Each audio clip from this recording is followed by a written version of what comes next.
Hi, my name is José Miguel Tomasena.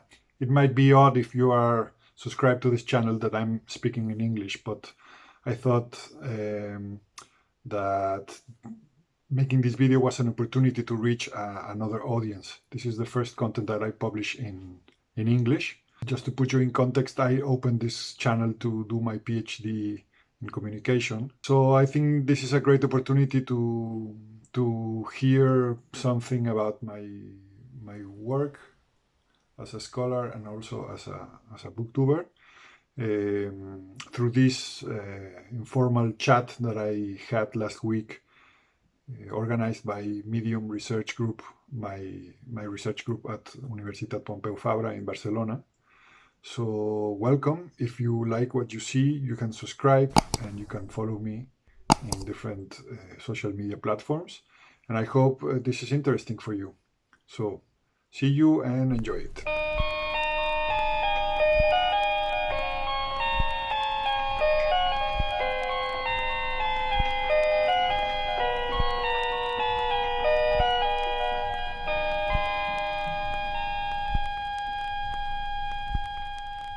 So hello everyone, thanks for joining us today in our second edition of academic series.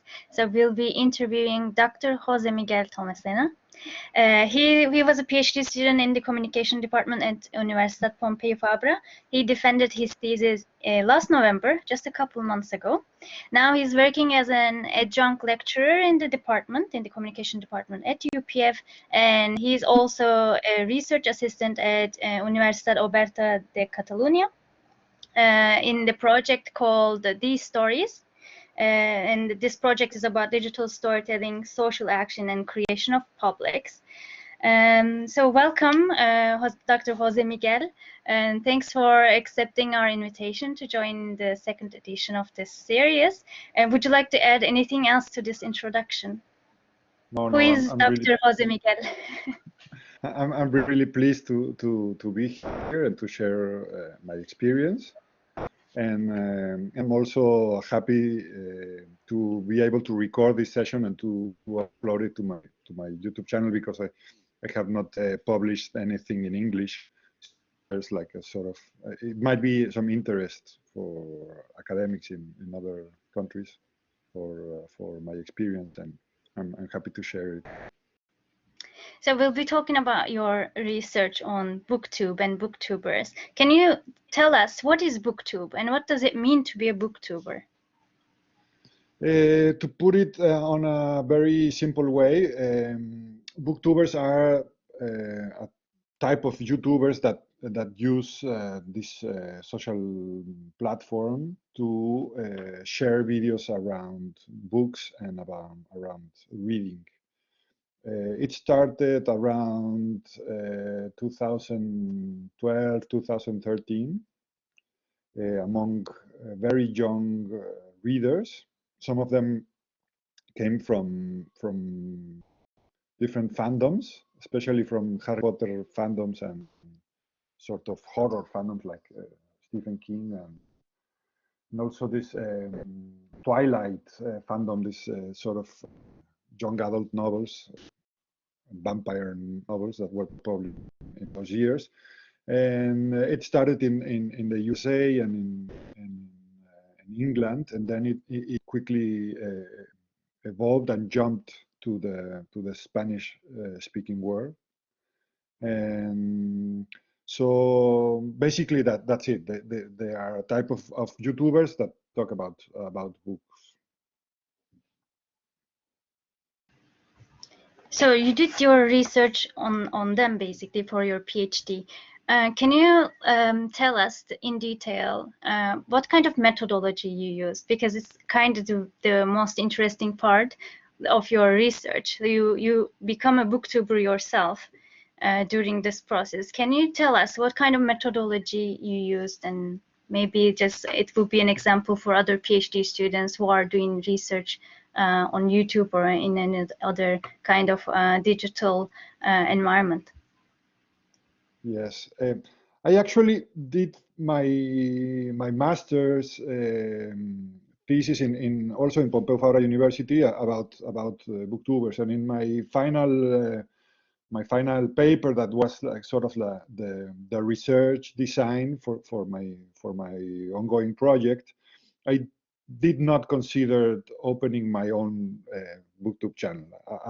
I was planning to do digital ethnography, but sort of from an outsider point of view, just interviewing and observing and joining them in online networks and also in offline places, no, in their production places and their meeting places.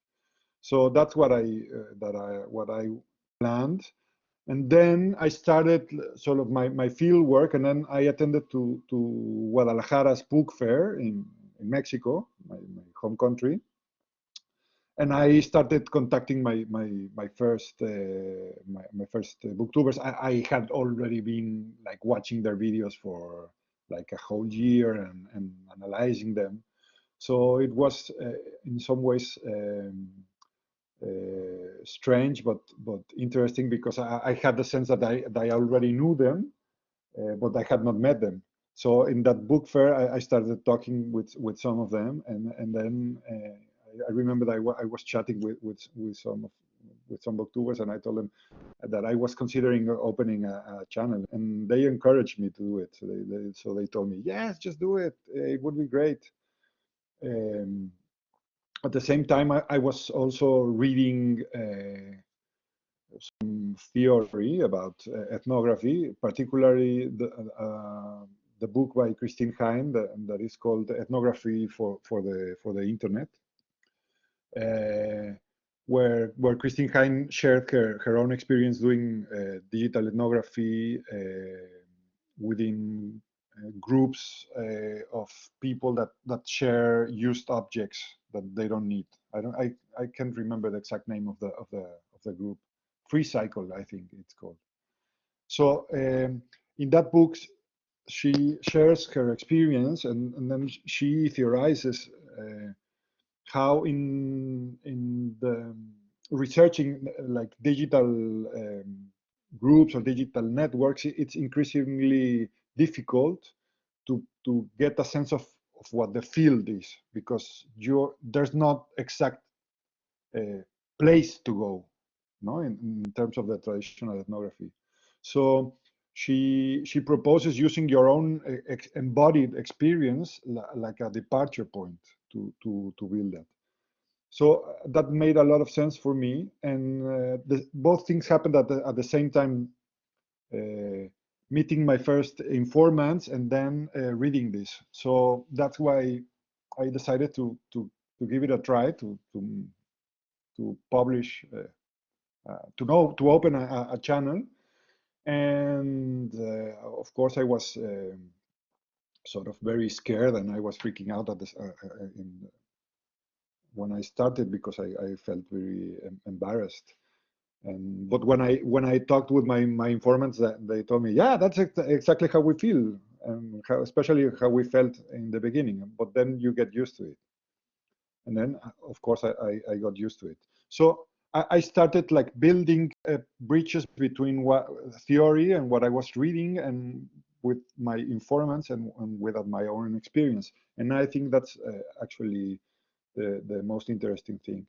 And the other part is that I knew that I would be 3 or 4 years working on this, and I wanted to have a little bit of fun. No? I didn't be really bored just doing my PhD and studying and that so long, and so I needed like another no, some emotion. So that's how I started. So my next question is kind of related to how you like felt, you know, and how you felt before being a booktuber and how you felt after, and what kind of impressions you had about booktubers before becoming a booktuber, and how that did it affect your research. And some of the, just maybe one more question, what kind of impressions you had, and which of these impressions stayed or changed during you becoming a booktuber or your research? Yeah, that's a great question, and I think it's actually the whole point of doing ethnography all over, since the more traditional way of doing it. It's like using your own experience and your own subjectivity to build bridges and to understand others. So during this whole process, I was forced to face my own prejudices, no? My own preconceived ideas about what a booktuber is. And I have to sort of confess my own prejudices because I, I, I have my own background. I am also a writer, and um, so I have my own points of view about what good books are and about what bad books are and about. So I must admit that I didn't quite like most of booktube channels because I did not connect with the kind type of books that they were vlogging about, and I also, in some cases, they they they they talked about books in terms that seemed very superficial for me. For example, very impressionistic. So, but I soon realized that these were precisely my prejudices, and this was sort of the material that I should question and use as part of my research, and I immediately started knowing that I was wrong. No? That in many cases um, they were blogging about books that were really interesting, especially young adult books. And I started reading some of those books, and I was quite surprised. For example, I had not read Harry Potter, and I read the first two volumes because I wanted to understand and connect why this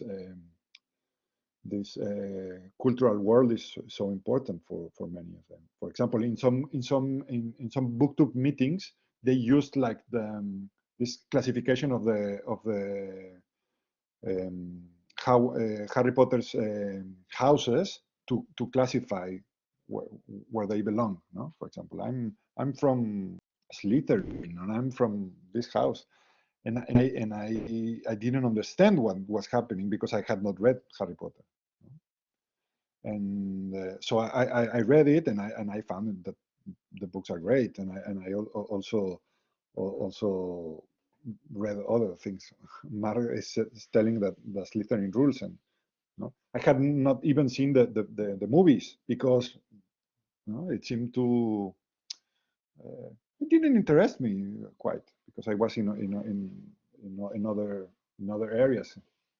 So I quickly started to understand that I was completely wrong and that there were many things that I was missing, and at the same time, I started to understand that I had not to connect with everybody. That Booktube was a very diverse group. And actually, I also started to question if it was actually a group because one of the category used in this in social media I don't know platforms is the term of community, and also in terms of research.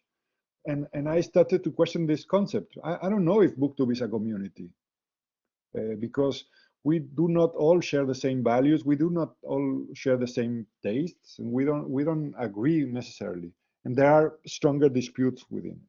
So what I started to question from my experience is that I I connected with the people that read the type of books that I liked, and when I started building a community around my own channel, the people that came to me and that commented on my videos also share the same affinities with me. So I started becoming closer to a concept by James Paul Gee, and another scholar that has worked with video games mainly and literacy. He talks about affinity spaces. So these groups are not necessarily communities. They are affinity spaces. So you connect with those who have something in common with you, and you don't connect with others who don't.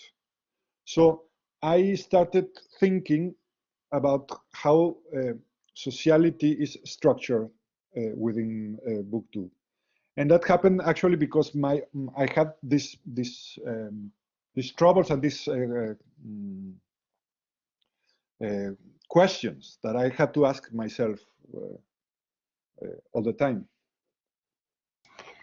You actually kind of answered my next question, but if you want to go more in detail, so there's been an insider and outsider in the field or in the community you are doing research on. No, it's a never-ending and very relevant discussion in academia. So you are a writer yourself, you're a booktuber, and you're a researcher doing research on Booktube.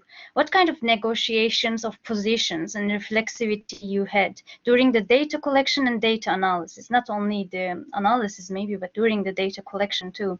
You probably had to negotiate a lot of positions. Like you mentioned, you are a writer and you had this idea of good literature and bad literature. So maybe you, if you want to answer more in detail, insider, outsider discussion. Yeah.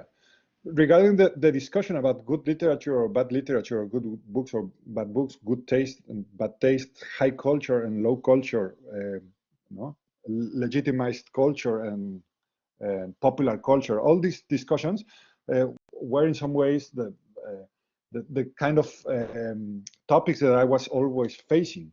But I decided that that was not the issue in my research. No? I was not discussing the type of books, and I was not qualified to discuss those books in those terms, and that is in some ways a counterpoint to the literary field.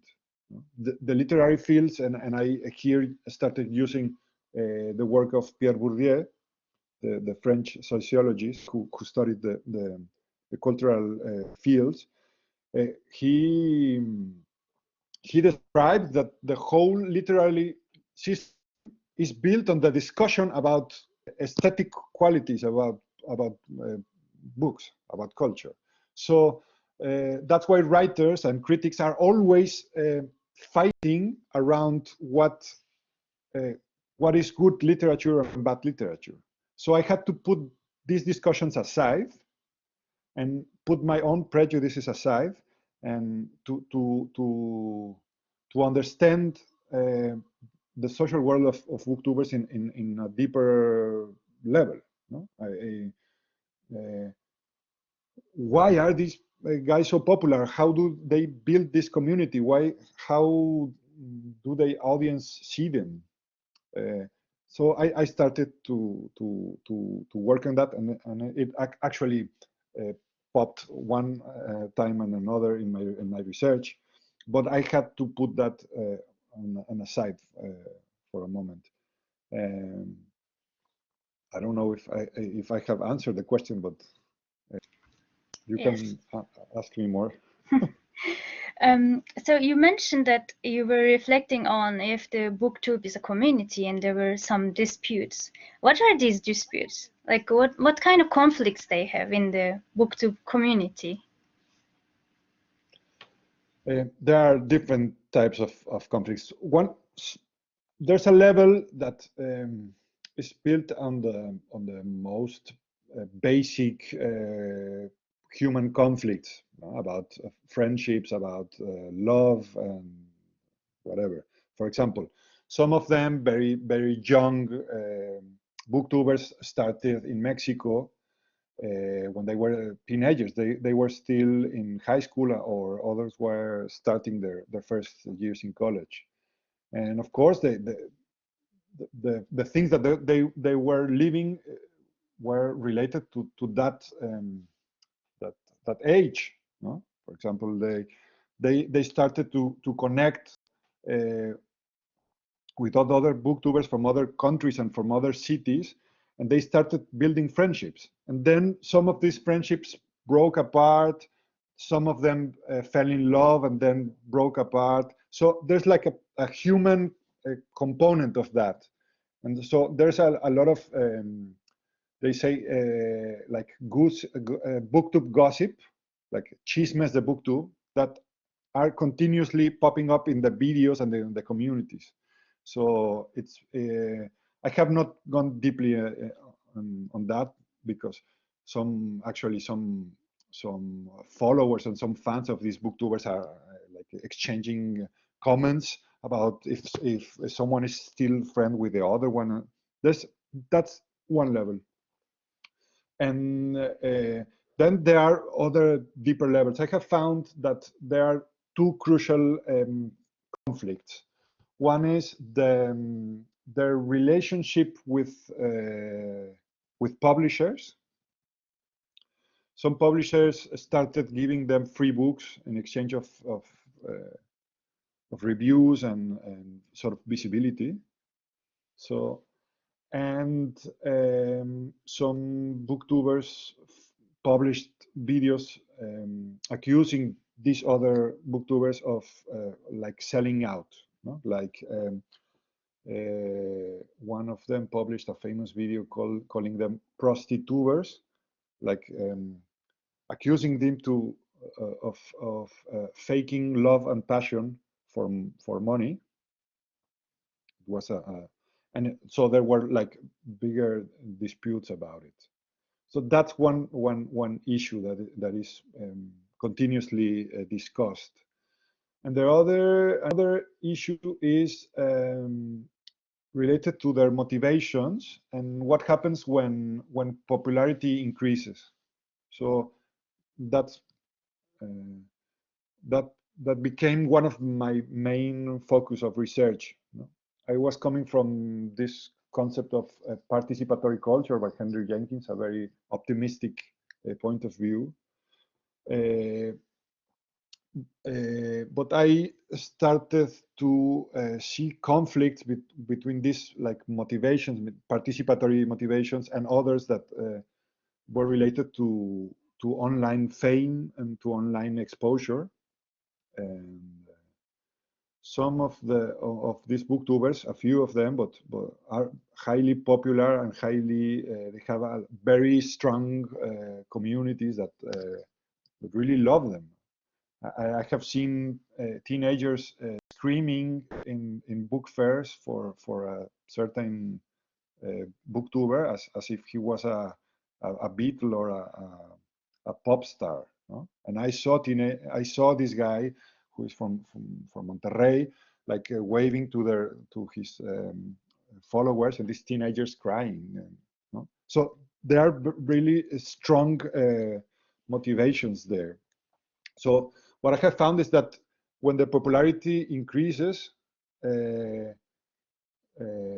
these booktubers like tend to live or experience a pressure to live in this like micro celebrities cultural world, while others remain with a more community-based practices. So that's another conflict.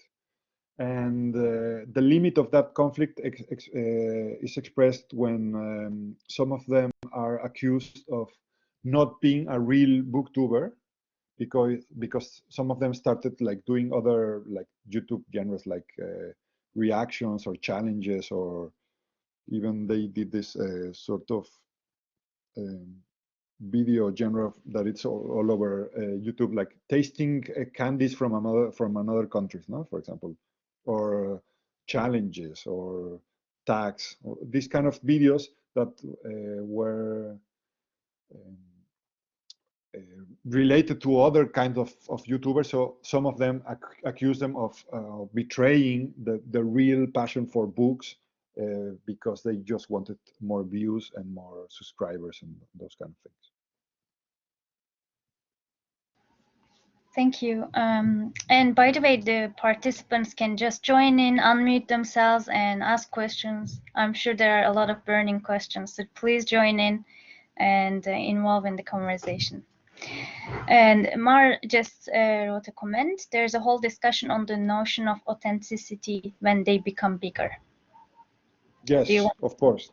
that's one of the main issues, and of course one thing that have worked is the notion of connectivity as a the commerce of connectivity, connectivity as a how do you say mercancía. I forgot the word. Excuse me. Commodity, exactly. Thank you, Mar. Yeah, yeah, popularity markers, and in terms of views and in terms of subscribers, sort of a commodity that is transferred, that is negotiated, that is sold. And of course, there are disputes about it. So, for example, it's really interesting how they negotiate, for example, cross appearance in their channels. No? If someone who has a big audience wants to help a booktuber he or she likes, he invites him to appear on his channel as in a featuring. No? That's a media strategy that is all used in pop culture, especially in music, no? With all these featurings, we have an artist that invites another one. So in YouTube, it's spread all over. What this makes is that it transfers popularity and subscribers from one channel to another if they are exposed to different audiences. So that's how they have built big audiences.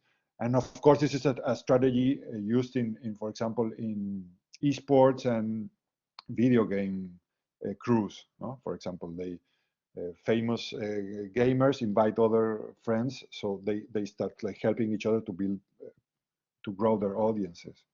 And there are strong negotiations there also, because the less popular sometimes accuse big booktubers that they are like they feel like too much, and they feel like they have lost ground, and they feel like they don't mix with the low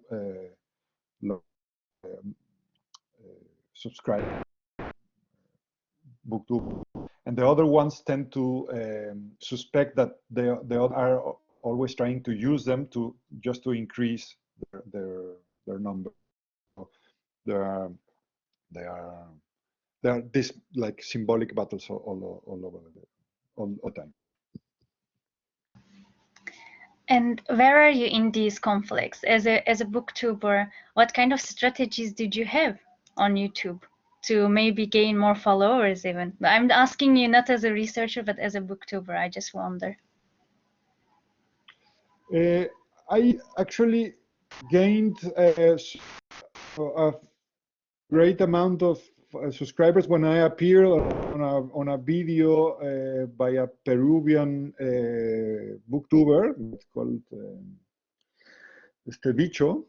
When I went to Peru and I recorded something with him, and that's the time that I experienced that. I wanted to do that because I wanted to also to experience how that works.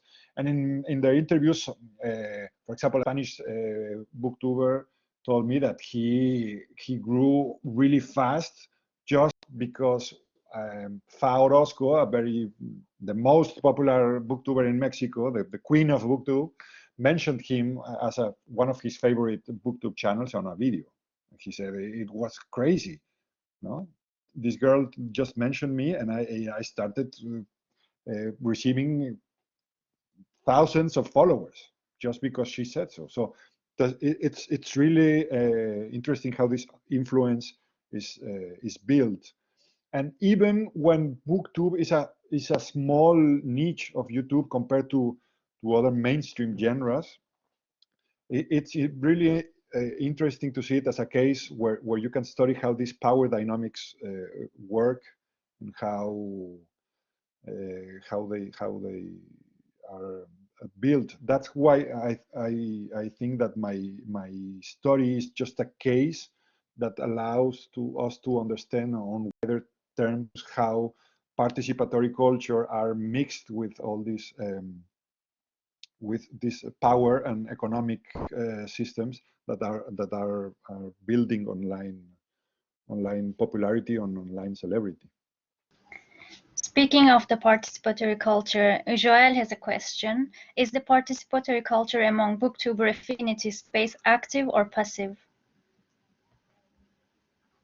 I don't quite understand, Joel, the distinction between active or passive. I don't know if you can expand it a little bit more about it in the comment sections, but I don't know. Okay, Joel I can understand. can't speak because he's in the library, but he's probably writing an explanation now. In the meantime, Ona has a question. She says, "Hi, are booktubers moving to Twitch? I'm researching YouTubers, gamers, and many of them are going to Twitch and using YouTube mainly as a repository. But maybe with booktubers, Twitch is not a useful tool for engaging with their audience. I was just wondering if this landscape was changing too." Yes, it is changing some of them are moving to Twitch. Some of them are also moving to TikTok. Some of them are moving to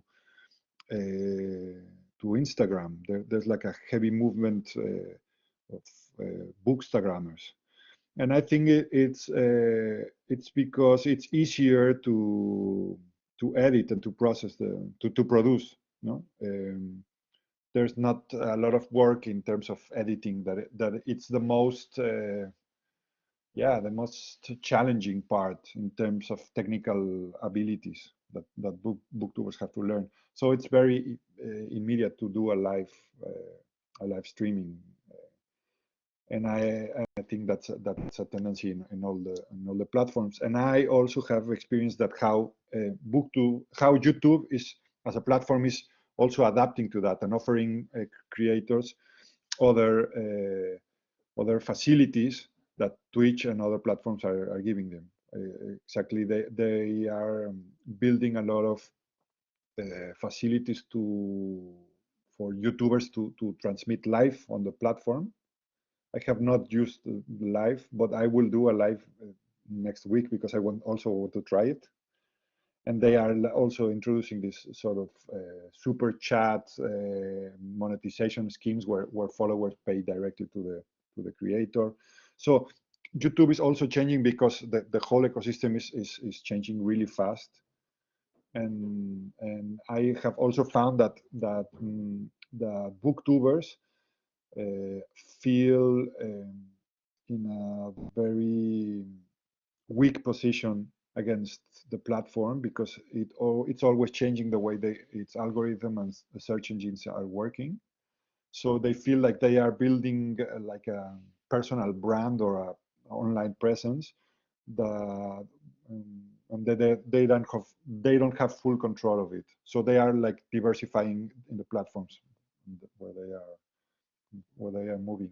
And I also another trend I just want to comment it quickly.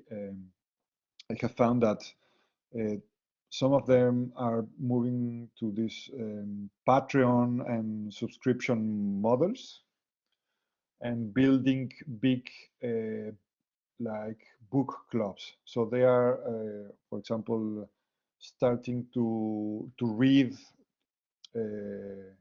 with their fans a single book and coming it on private meetings through Zoom and other platforms. And of course, this trend has coincided with the pandemic crisis. So they are like sort of moving and building other business models and other ways to engage. Okay, Joel had an explanation saying that passive in a sense that if there is a live participation or just an on-demand, and then he just said, "You just answered my question." Okay, yes, this started like a asynchronous conversation, and it's moving to different levels. And I know Joel is also interested in podcast. Another trend is that some of them are moving also to the podcast wave. So I think we should start seeing these things more as a transmedia lens and cross-platform brands or personal brands in wider terms. Mm-hmm. I have a question too. I'm going to focus more on your YouTube part. About your dedication to YouTube during the thesis and now and wherever, but how many hours are you dedicating to your channel now? Currently, 0. I haven't uploaded a video in like a month. This is one of the big issues here. And I'm experiencing right now some of the things that have happened to other booktubers, is that there's always like a tension between what you want to do and what the platform in some ways encourages you to do. Because it's clear that algorithms and search engines give a better place to content creators that are constantly uploading things. In terms of a business model, the machine works and encourages you to upload a lot of content and to be constantly producing. That's why big YouTubers in general and booktubers in particular tend to produce a lot of things and produce a lot of videos, because the more you produce, the more chances are that you can get better numbers, increase your viewing time, and be better placed on the whole ecosystem. And of course, YouTube profits from that, because it's proactively promoting content creators to upload things. That's a big machine that is working there, but it's in constant conflict with ordinary lives. So what I have found is that a lot of booktubers, when they grew up and when they were on their last years of college and when they started working and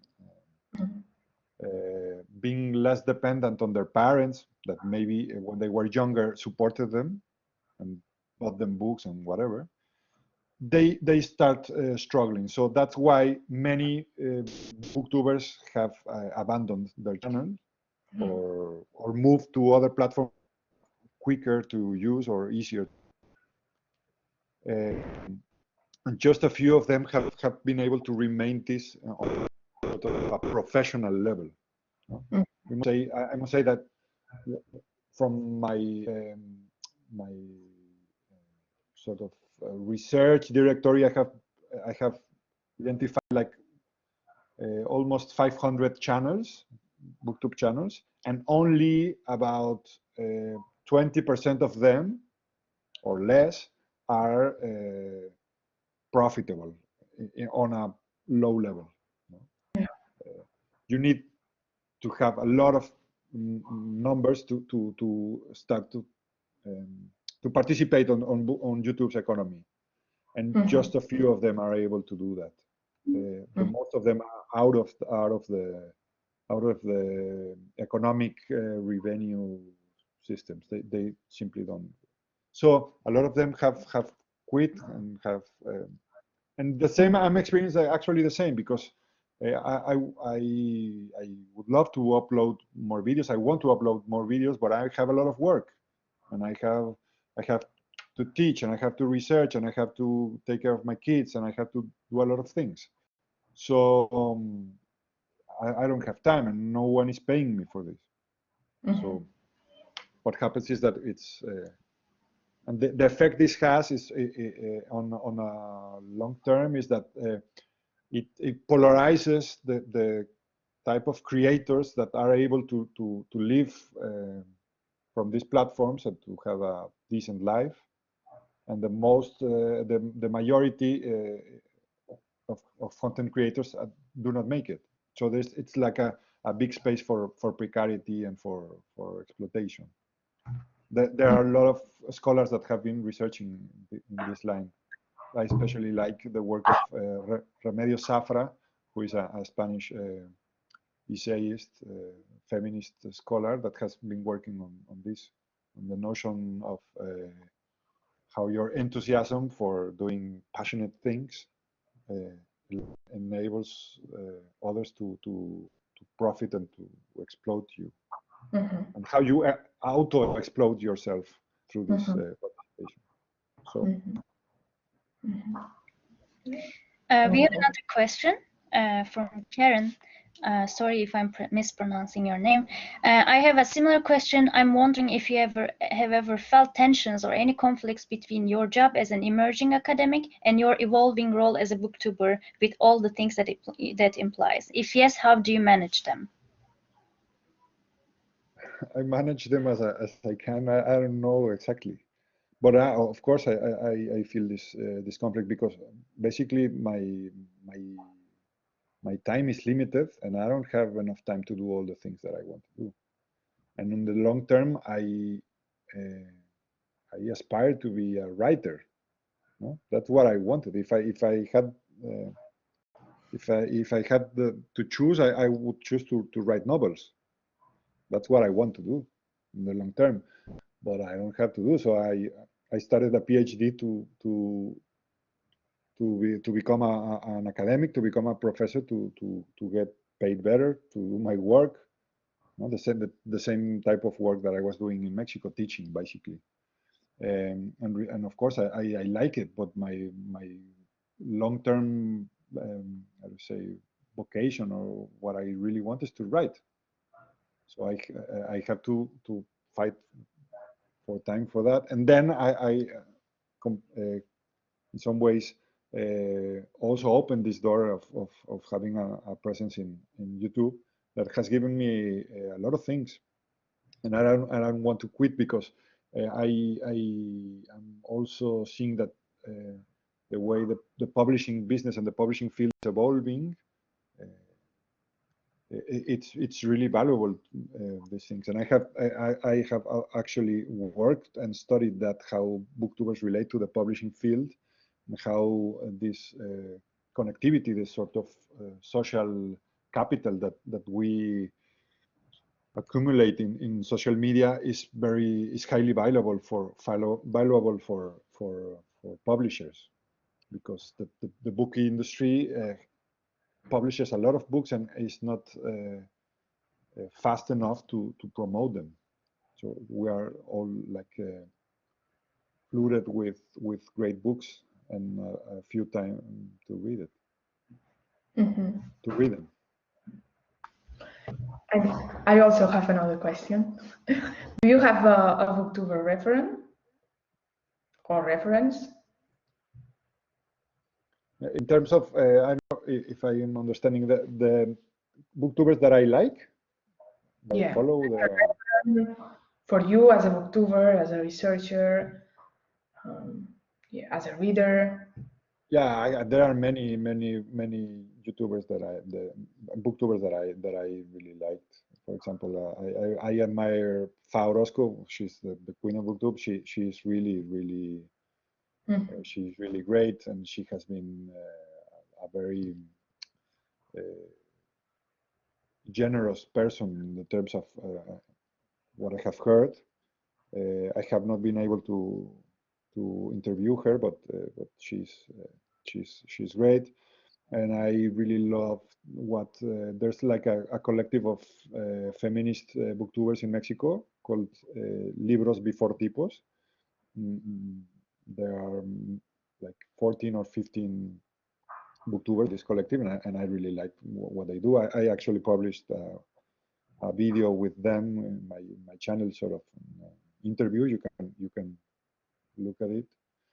I also like a lot a channel that it's called Teoría del Caos, but he actually quit because he had the same problem. He started working and in the publishing industry, and he doesn't have time to edit, because he did a more sophisticated type of videos. He did like sort of video essays that are more complicated in terms of editing, and I really like that channel. And then I watch a lot of music videos and a lot of movies channels and essays and other things, not necessarily and also guitar tutorials and another thing. I watch a lot of music nerdy things. Okay. So I have a question that is like related to these profiles of booktubers. So you mentioned that they are mostly young people, and if they have a job, they usually don't have time to, like, they quit basically their booktube channels. So what kind of profiles that you have encountered, except being young or student? Have you encountered any other booktuber like yourself, a writer or an editor? No, that's changing. I must say that this has evolved a lot, and I'm sort of a part of a wave of old people that started doing booktube. Yes, there are many channels from people from different ages. I think at this moment it's really inaccurate to say that it's like a very young phenomenon. I think it has spread and it has changed, and actually many publishing houses and booksellers are starting their channels and are using video on Instagram and other things to work. For example, um, my my book my my bookseller, my dealer that here in Poblenou in Barcelona, he has a bookshop called No You, and he publishes, transmits a live streaming every morning at 9:30. It's called España necesita tu opinión de mierda. He starts every morning with this song from Los Puncetes, like a Spanish band, and he starts talking about whatever he wants and talking about books, and he does that every morning. And that's new. Actually, the pandemic forced him to do that. And I have also found that many profiles from established publishing houses are increasingly using this sort of channels, like in terms of promotion and their marketing efforts. And so you did research on Spanish-speaking booktubers, so from different countries, right? Like from many countries in Latin America and Spain. Did you see any differences among the countries, or it was just there were no differences, or it was just a community of Spanish-speaking countries? There are differences, but I must say that, but I have not gone deeply about it because my interest was not like sort of profiling or building like national comparisons.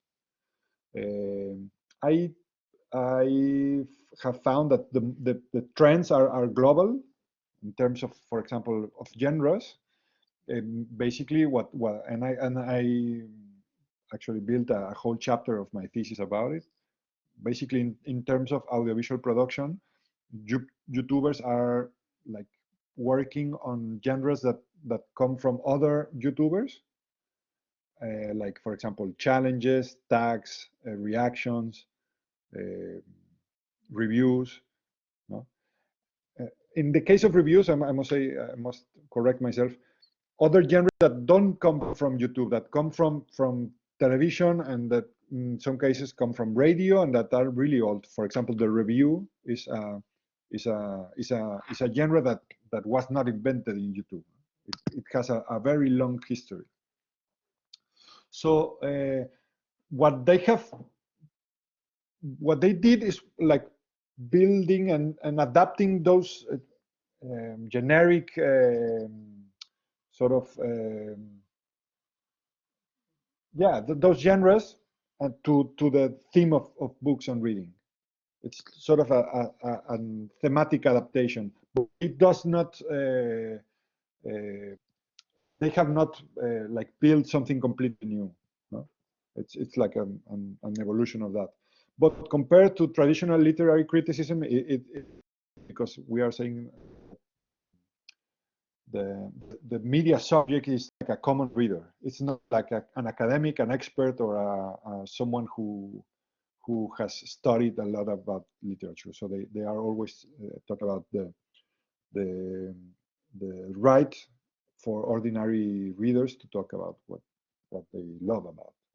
That's like a wider cultural trend, no?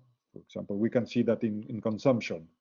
Even when you are trying to buy something, you go on Amazon or on another online retailer, and you look for the consumers' reviews. So we tend to distrust the producers, and we want like ordinary people's opinion about something. No? So it's like a wider trend. So they are saying, no, we are ordinary readers, and we don't need to have a PhD in anything to talk about what we love. And is there any other question from the audience? If not, I will continue with my own questions. I could just unmute yourselves and join the conversation. Don't be shy. It's a safe space. So I have another question. This is a discussion in ethnographic studies too. Like, how do you find participants? How do you approach them? So you had a lot of participants. Was it easy to find participants because you were a booktuber? Or like, how did it happen? How did you meet your participants? How did you like include them in your research? It's a good question. In the beginning, I thought that my YouTube channel would open like a space to meet other booktubers, and that did not happen. What I started noticing is that they didn't care about what I was publishing. I met most of them in book fairs and sometimes commenting on their videos, not expecting them to come to my space, and interacting with them online, and that's one strategy. Then I did a short and simple survey that was distributed on their networks, just with basic questions about how long have you been publishing videos, how often do you do it, and those sort of things. And at the end of that survey, there was a question saying if they wanted to be contacted for an interview. And most of them answered that they were interested. So that survey helped me a lot to build like the first bridge. And after that, I emailed them and started connecting them. But that's the way it happened. And the other thing is that in all ethnographies, some informants referred me to another one, like in this snowball metaphor that has been used a lot of times. No? So when someone trusted me after some of the interviews and whatever, they referred me to another one. And that's how I build them. And the Booktube channel remained like a space for me, like building through empathy and through like embodied experience that I could use like a bridge to understand. But it wasn't, and that's something that caused me like a little crisis, because I thought that we would interact through my channel. And I actually, on my first videos, I used to talk to them, to the camera directly, and ask booktubers questions, but nobody answered. And then I sort of came into a crisis, and I published a video about asking openly, how do you see me? And then another person that was not a booktuber and had not anything to do with that gave me an answer, and he advised me to say, if you are expecting to connect with them directly, you won't connect with all of them. You have to learn by analogy, he told me. And that was learned. You have to experience yourself what does it mean to build an audience and to build trust with your own community. And that's exactly the same process that they have been living with their own community, but it's not exactly the same. And it's also related to the thing about community that we were talking about. No? It's not a community. I will not connect with all of them, and of course I will not connect with their audiences. They are in some cases when they are compatible, and they are like affinity spaces, and so those subscribers and followers and commenters can be transferred, and it works. But if not, it's not the way this kind of sociality works.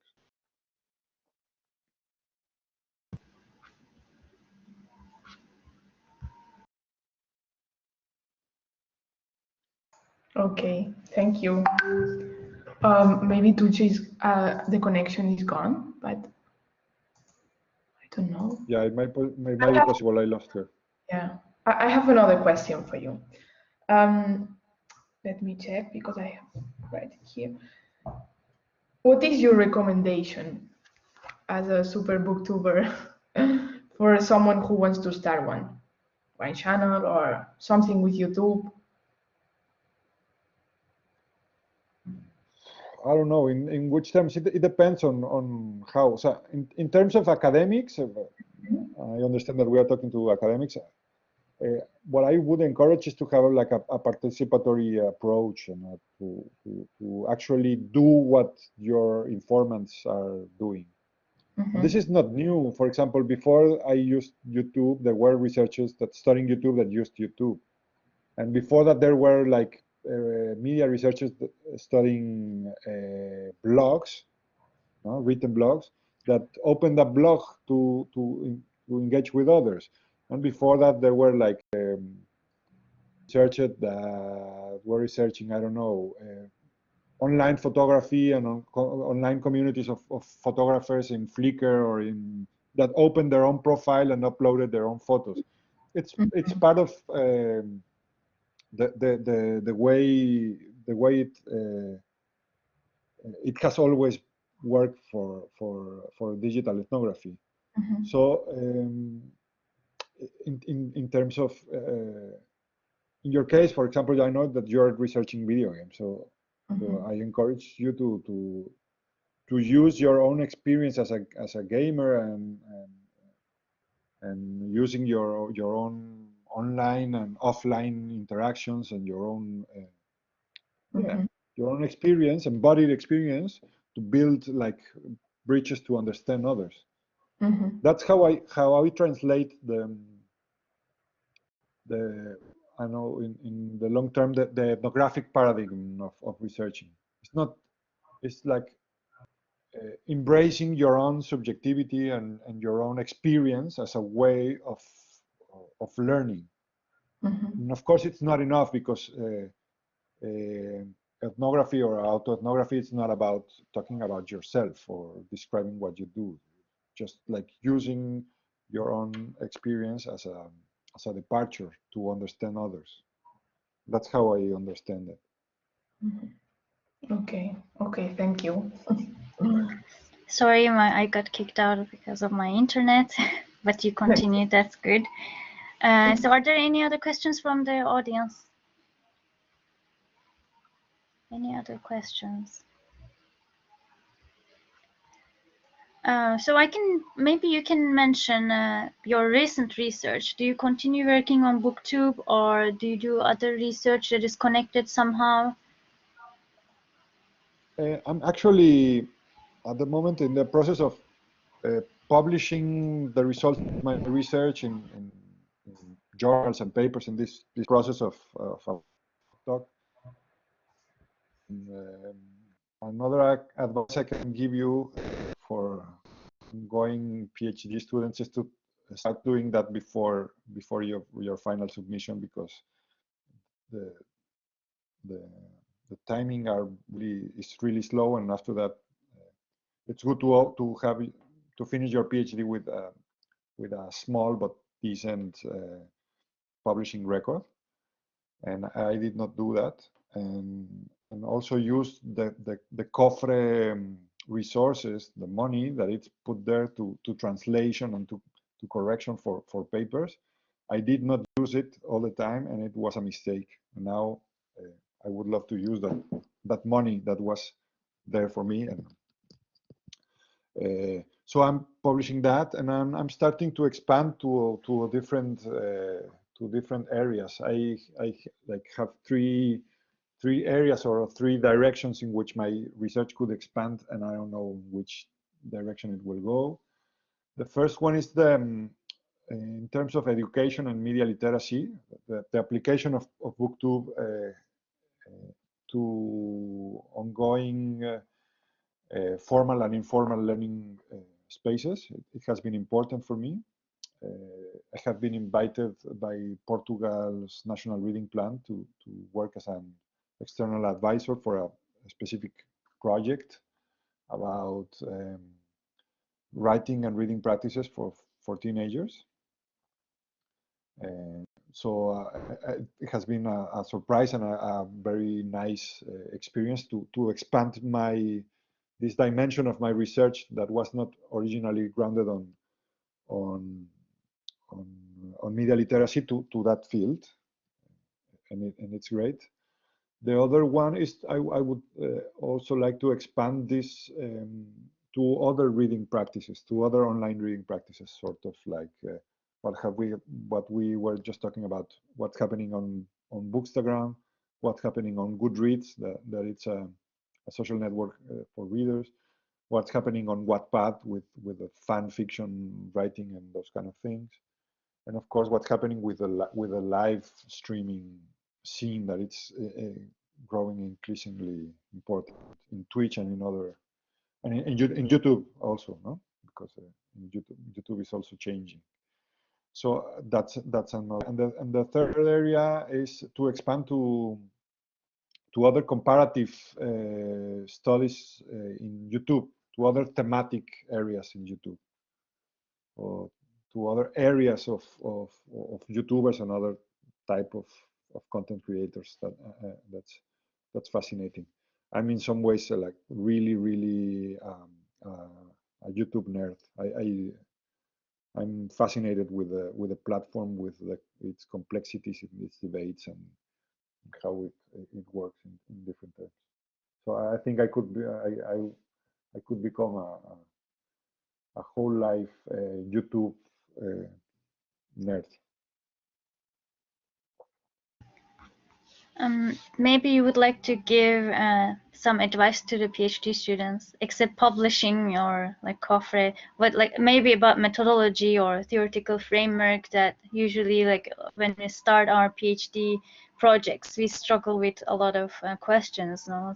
We have to navigate many things in the project about methodology, theoretical framework, analysis. Are there any advice that you can give as an ex-PhD student in the department? Yes,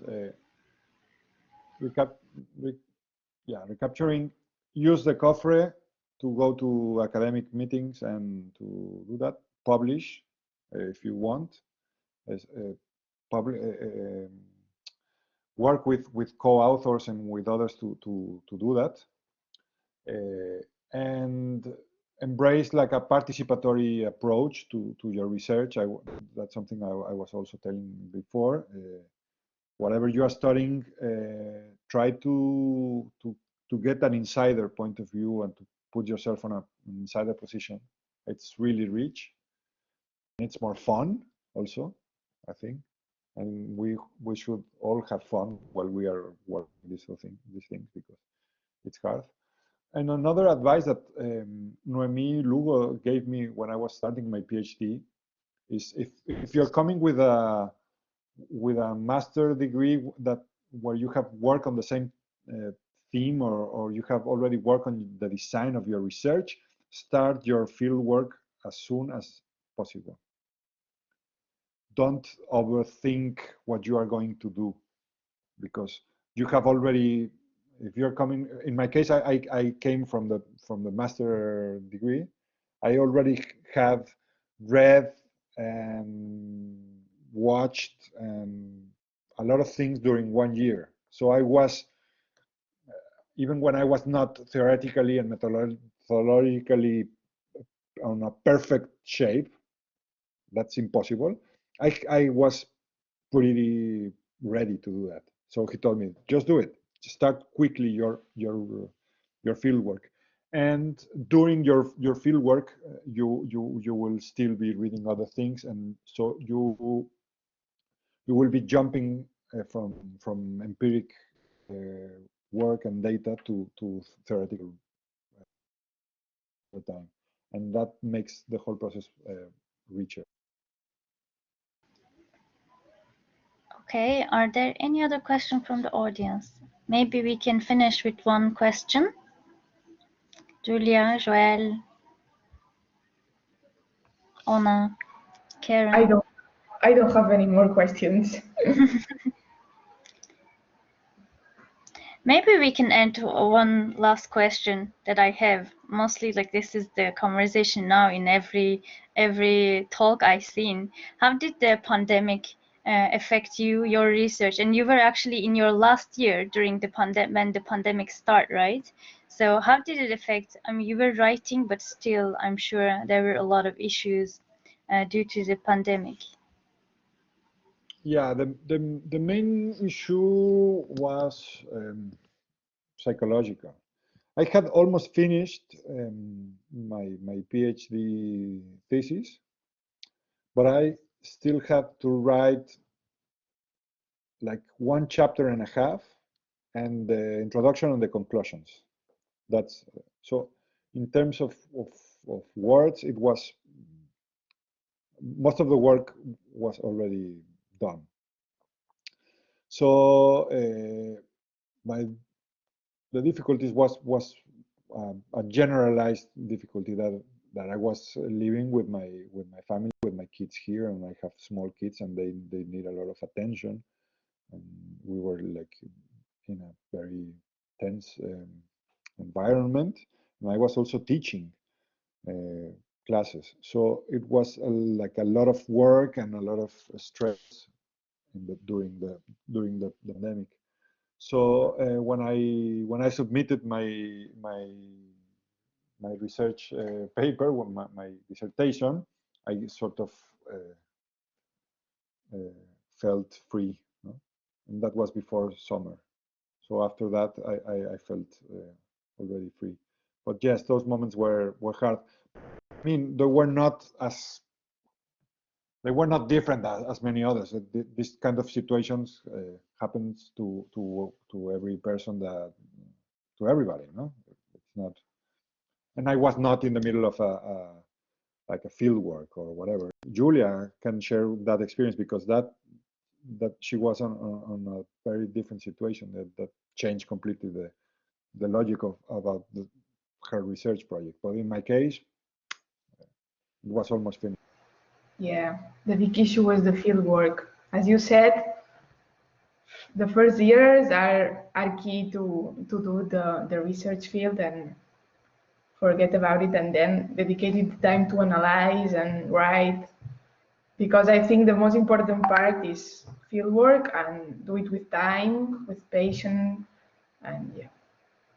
But whatever, COVID also is, I think, a mental factor that we have to take into account for our concentration and our time in home. Every time are in home, and I think this is complicated. Yeah. But yes. Okay, maybe we can finish here if there is no other question. Thank you everyone for joining us, and thank you Dr. José Miguel Tomasena for accepting our invitation and sharing your valuable insight into PhD, into research on YouTube and Booktube. It was great. It was great to hear. And that's it from my side. Yeah, thank you very much. Thank you. Follow in YouTube. Yes. Thank you.